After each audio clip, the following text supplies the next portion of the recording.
Hi dears, എല്ലാ മക്കൾക്കും എജ്യുമേറ്റിൻ്റെ ഇന്നത്തെ ക്ലാസ്സിലേക്ക് സ്വാഗതം. നമ്മളിന്ന് എടുക്കാൻ പോകുന്നത് 3ാം ക്ലാസ്സിലെ മലയാളത്തിലെ 2ാമത്തെ യൂണിറ്റായ പലഹാരപ്പൊതി എന്നതിലെ മുന്തിരിങ്ങ എന്ന പാഠമാണ് കേട്ടോ. കയ്പും മധുരവും എന്നതിലെ ഒരു ചെറിയൊരു ഭാഗം. ക്ലാസ്സിലേക്ക് കടക്കുന്നതിന് മുന്നേയായി ചാനൽ ആദ്യമായി കാണുന്നവരാണെങ്കിൽ ഒന്ന് സബ്സ്ക്രൈബ് ചെയ്ത് സപ്പോർട്ട് ചെയ്യാൻ മറക്കരുതേ. അതുപോലെ തന്നെ നിങ്ങളുടെ കൂട്ടുകാരിലേക്കൂടെ വീഡിയോ ഷെയർ ചെയ്ത് കൊടുക്കുകയും വേണം കേട്ടോ. നിങ്ങൾക്ക് ആവശ്യമുള്ള 3ാം ക്ലാസ്സിലെ മറ്റു വിഷയങ്ങളുടെ വീഡിയോസ് എല്ലാം STD3 2024 എന്നുള്ള പ്ലേലിസ്റ്റ് നോക്കിയാൽ ലഭിക്കുന്നതാണ്. ഇനി മലയാളത്തിൻ്റെ മാത്രം വീഡിയോസ് മതിയെങ്കിൽ STD3 മലയാളം എന്നുള്ള പ്ലേലിസ്റ്റ് ലഭിക്കുന്നതാണ്. അപ്പോൾ ശരി, നമുക്ക് നേരെ ക്ലാസ്സിലേക്ക് കടക്കാം. കയ്പും മധുരവും. ഞാനല്ല എന്ന് പറയുന്ന മറ്റൊരു കുട്ടിയെ പരിചയപ്പെടാം. കഥ വായിക്കൂ. നമ്മൾ കഴിഞ്ഞ ക്ലാസ്സിൽ ഞാനല്ല എന്ന് പറയുന്ന ഒരു കവിത പഠിച്ചിട്ടുണ്ടായിരുന്നു. അപ്പോൾ അതുപോലെ തന്നെ ഞാനല്ല എന്ന് പറയുന്ന മറ്റൊരു കുട്ടിയെ കൂടി നമുക്ക് ഈ കഥയിൽ പരിചയപ്പെടാം. മുന്തിരിങ്ങ. അമ്മ കുറേ മുന്തിരിങ്ങ വാങ്ങിക്കൊണ്ടുവന്നു. ഉച്ചഭക്ഷണത്തിന് ശേഷം കുട്ടികൾക്ക് കൊടുക്കാനാണ്. മുന്തിരിങ്ങ ഒരു പിഞ്ഞാണത്തിലാക്കി മേശപ്പുറത്ത് വെച്ചു. ഏറ്റവും ഇളയ മകനായ വാന്യ അത് കണ്ടു. മുന്തിരിങ്ങ അവൻ ആദ്യമായി കാണുകയാണ്.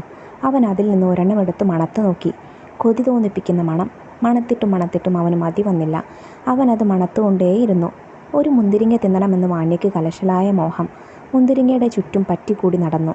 പിന്നെ മുറിയിൽ ആരുമില്ലാത്ത തക്കം നോക്കി അവനൊരു മുന്തിരിങ്ങ എടുത്തു തിന്നു. ഭക്ഷണത്തിനുള്ള സമയമായി. അമ്മ വിളിച്ചു പറഞ്ഞു, മക്കളെ, ഊണിന് സമയമായി, എല്ലാവരും വന്നോളൂ, അച്ഛനെയും വിളിച്ചോളൂ. അച്ഛനും കുട്ടികളും വന്ന് തീന്മേശയ്ക്ക് ചുറ്റുമിരുന്നു.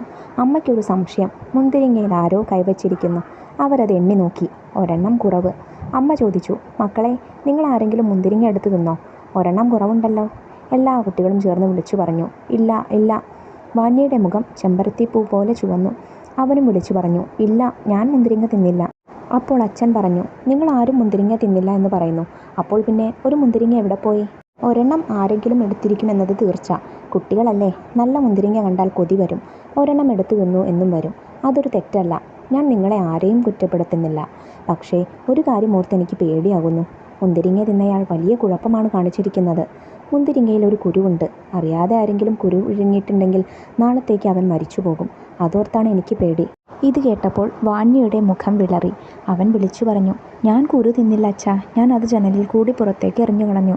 ഇത് കേട്ട അച്ഛനും അമ്മയും കുട്ടികളും ചേർന്ന് ചിരിച്ചു. എന്നാൽ വാന്യ ചിരിച്ചില്ല. അവൻ കരഞ്ഞു. ടോൾസ്റ്റോയ് കഥകൾ എന്നുള്ള പുസ്തകത്തിൽ നിന്നെടുത്തതാണ്. വിവർത്തനം ചെയ്തത് KN ദാമോദരൻ നായരാണ്. ഇനി നമുക്ക് ഇതിലെ ചോദ്യങ്ങൾ നോക്കാം. ചോദ്യം 1. വീട്ടിലെല്ലാവരും ചിരിച്ചപ്പോഴും വാന്യ കരയാൻ കാരണം എന്താവും? ഉത്തരം: അച്ഛൻ മുന്തിരിക്കുരു കഴിച്ചവർ നാളെ മരിക്കുമെന്ന് പറയുന്നത് കേട്ടപ്പോൾ വാന്യയ്ക്ക് പേടി തോന്നിയിരിക്കാം.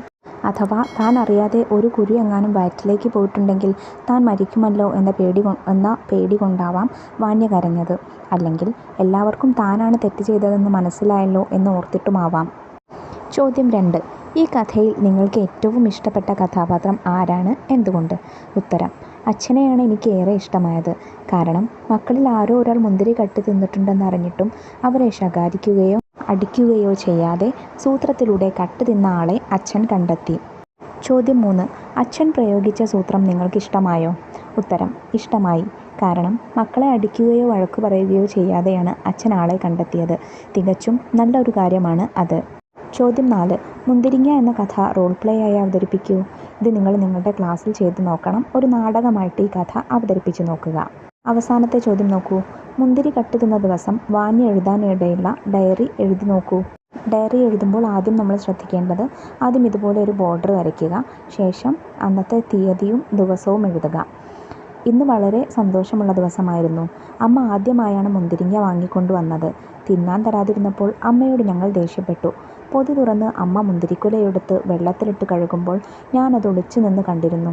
കുലയിൽ നിന്നും ഓരോരോ മുന്തിരിങ്ങ എടുത്ത് പിഞ്ഞാണത്തിൽ വെക്കുന്നത് കണ്ടപ്പോൾ വായിൽ വെള്ളം വന്നു. എന്ത് രസമാ അത് കാണാൻ!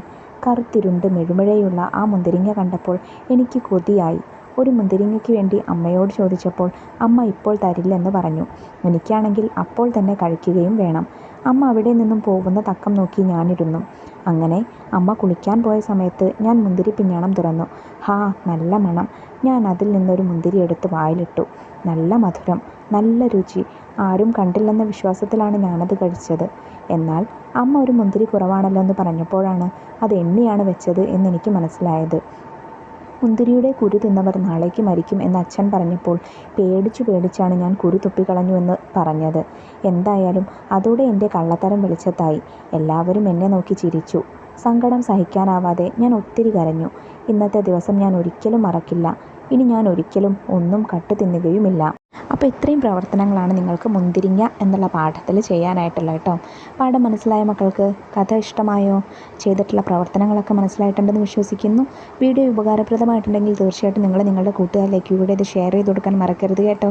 3ാം ക്ലാസ്സിലെ മറ്റു വിഷയങ്ങളുടെ വീഡിയോകൾ നമ്മൾ വൈകാതെ അപ്ലോഡ് ചെയ്യുന്നതാണ്. ആ വീഡിയോസ് കിട്ടുന്നതിന് വേണ്ടി ചാനൽ ഒന്ന് സബ്സ്ക്രൈബ് ചെയ്ത് തൊട്ടടുത്ത് കാണുന്ന ബെല്ലൈക്കണിൽ ഓൾ ബട്ടൺ പ്രസ് ചെയ്ത് വയ്ക്കാൻ മറക്കരുത്. നിങ്ങൾക്കിനി ആവശ്യമുള്ള വീഡിയോകൾ ഏതൊക്കെ ക്ലാസ്സുകളുടേതാണ് വേണ്ടതെന്ന് കമൻറ്റ് ബോക്സിലൂടെ അറിയിക്കാനും മറക്കരുത്. ക്ലാസ്സിനെ കുറിച്ചുള്ള നിങ്ങളുടെ അഭിപ്രായങ്ങളും കമൻറ്റ് ബോക്സിലൂടെ പങ്കുവയ്ക്കാം. അപ്പോൾ ശരി, നമുക്ക് അടുത്ത ക്ലാസ്സുമായി വീണ്ടും കാണാം. താങ്ക്